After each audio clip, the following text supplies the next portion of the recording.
Would you say that, most of us understand now that everywhere you go, there's cameras on you, but is this technology and information being used in ways that are not explicit and clear? Well, there's many different levels to look at this. So London, for example, is the most surveilled city in the world after Beijing.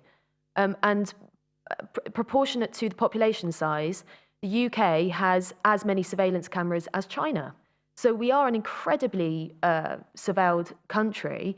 But we also have a lot of electronic surveillance, and here's where we know less about what they do, which is why the Snowden revelations were so important.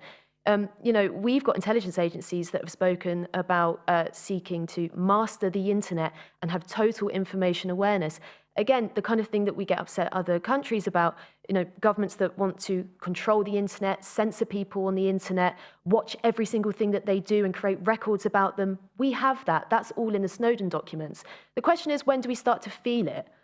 So, for example, in China, there is ethnic persecution, and so people are in concentration camps in this day and age.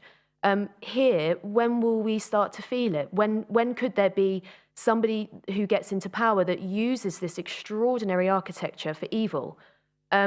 It's a real possibility. Of course, we saw some of it during the pandemic, where these extraordinary surveillance powers and all of this technology started to be used in really unprecedented ways to limit people's freedoms, to keep us in our homes, to track us. What about something quite innocuous, Silky, like when you go down a supermarket and you pay for stuff and there's like a little camera there? Like I was buying something the other day. I guess I'm just a regular guy.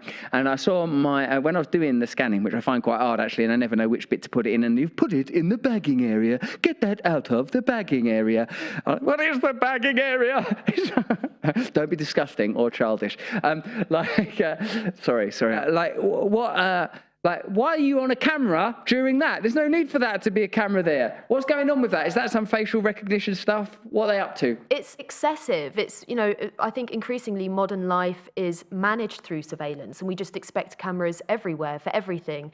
But yeah, so I do think that they're gearing up for facial recognition. In fact, we've been running a massive campaign against the growth of facial recognition in this country for a few years now.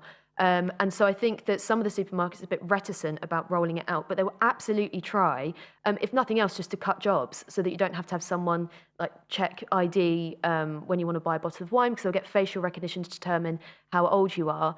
But yeah, actually, some supermarkets, the Southern Co-op of all supermarkets, is already using live facial recognition.